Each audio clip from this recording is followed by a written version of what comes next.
नमस्कार। लोग टकटकी लगाकर रायबरेली और अमेठी सीटों पर कांग्रेस के उम्मीदवार के नाम की घोषणा का इंतजार कर रहे हैं। टीवी स्क्रीन पर नजरें गड़ाए हुए हैं। हालांकि ये भी उम्मीद है लोगों को कि यहाँ से कांग्रेस जीत नहीं पाएगी, और ये उम्मीद आम जनमानस की नहीं, 10 जनपद की भी है। हालांकि सोनिया गांधी के बारे में ये खबरें चली कि राहुल और प्रियंका को लड़ाने के लिए उन्होंने कह दिया है कि लड़ना पड़ेगा तुम्हें, ये हमारा ऑर्डर है, कांग्रेस का सर्वे सर्वा हम ही है। लेकिन एक बात तय मानिए कि राहुल और प्रियंका इतने दहशत ज़दा हैं, उन्हें हार सामने खड़ी दिखाई दे रही है। और हारने का मतलब है राहुल गांधी 2 जगह से और प्रियंका पहली इनिंग में 0 पे आउट, तो दोनों का राजनीतिक करियर चौपट। हालांकि फिर भी वो बने रहेंगे क्योंकि दुकान तो उन्हीं की है। कांग्रेस तो अब दुकान हो गई ना, भले उसमें मोहब्बत शब्द जोड़ दिया, मोहब्बत की दुकान, लेकिन कांग्रेस अब पार्टी के बजाय दुकान हो गई है। तो अब इस दुकान पे 2 नए नौकर नियुक्त किए जाने हैं अपनी पुश्तैनी सीटों पर। आपने एक नाम सुना होगा, मोना तिवारी। राजस्थान चुनाव के समय पे काफ़ी हो हल्ला मचा था इस नाम को लेके। और ये मोना तिवारी हैं प्रमोद तिवारी, जो राज्यसभा सांसद रहे हैं, कांग्रेस के हैं, उनकी सुपुत्री, और उनकी शादी मिश्रा परिवार में हुई है। अब उनका नाम है आराधना मिश्रा। पढ़ी लिखी, सुशिक्षित, और उत्तर प्रदेश में एक इनका बड़ा कद है, बड़ा नाम है। इन्हें रायबरेली सीट से कांग्रेस लड़ाएगी। चर्चा प्रियंका की चलती रहेगी और आज ये नाम घोषित हो जाएगा। दूसरी तरफ अमेठी सबसे ज़्यादा चर्चित सीट, कल नामांकन का अंतिम दिन, आज उस पर भी एक महिला, राहुल नहीं, एक महिला का नाम घोषित होने की पूरी उम्मीद है। वो हैं, खुद मना कर चुकी हैं, लेकिन फिर भी उन्हें ज़बरदस्ती लड़ाना पड़ेगा। अब कांग्रेस के तो ये जो प्रवक्ता अपनी नौकरी पक्की कर रहे हैं, अब आर्डर तो आर्डर है। वो हैं सुप्रिया श्रीनेत, जिन्हें गालीबाज प्रवक्ता के रूप में भी जाना जाता है।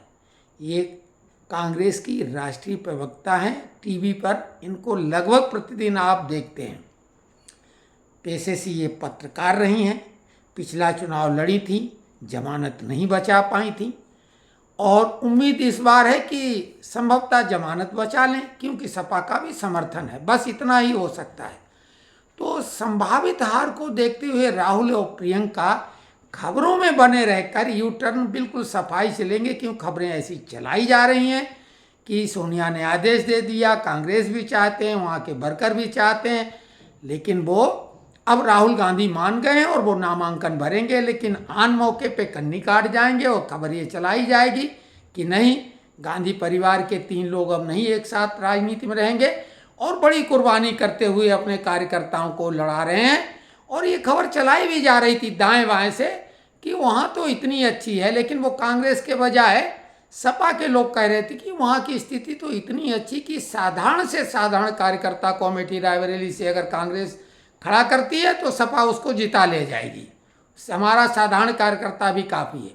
लेकिन ये आपको आश्चर्यजनक लगेगा कि राहुल और प्रियंका, ये हमने शुरू में ही बोला था, ये हिम्मत नहीं जुटा पाएंगे, इतनी हिम्मत इनमें नहीं है। माँ भारत की नेता कोई भारतीय भाषा नहीं जानती। राहुल गांधी वायनाड चले गए, उत्तर भारत को गालियां एक तरह से उन्होंने दी, सलीके से, तरीके से, और जहाँ के वो सांसद हैं, वहाँ के जो जमीन से जुड़े हुए लोग हैं, वो अपनी भाषा में बात करेंगे तो राहुल गांधी क्या उसकी मलयालम जानते हैं क्या? मलयालम का ना माँ मालूम है और न उधर वाला माँ मालूम है। मलयालम एक अजीबोगरीब भाषा है, जिसको उल्टो पुल्टो फिर भी वो मलयालम ही कहलाएगा। मलयालम लिखिए, पलट के पढ़िए, तब भी मलयालम। तो राहुल गांधी अपनी माँ के कदमों के निशान छोड़ रहे हैं। उनको मलयालम आती नहीं, वहाँ के सांसद हैं, भारत की नेता बनी बैठी हैं, एक भी भारत की भाषा नहीं आती, हिंदी लिख के पढ़ती हैं, उच्चारण तो भगवान ही जाने। तो खैर एक खबर है कि आराधना मिश्रा रायबरेली से और सुप्रिया श्रीनेत अमेठी से, और चुनाव के बीच में आचार संहिता उल्लंघन का मामला अमेठी से सबसे ज़्यादा आएगा। आराधना मिश्रा से ऐसी कतई उम्मीद नहीं है, लेकिन सुप्रिया श्रीनेत बाज आने वाली नहीं।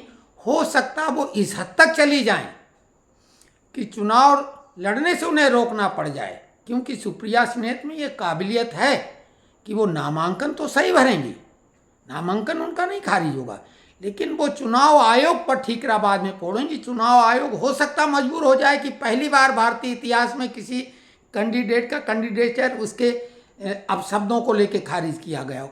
तो आप देखिए, बहुत ही ये मामला देखने लायक होगा कि सुप्रिया श्रीनेत किस अंदाज में चुनाव लड़ेंगी अमेठी से स्मृति ईरानी के विरुद्ध। दोनों कुंभ राशि की हैं, तो देखिए क्या होता है, किस घट में क्या भरा हुआ है। हालांकि एक घट में विष है, एक में अमृत, किस घट में विष है किस में अमृत, ये तो अमेठी की जनता भली बात ही जानती है। तो ये खबर कैसी लगी आप कमेंट्स बॉक्स में अवश्य लिखें, लाइक करें और चैनल को सब्सक्राइब करें।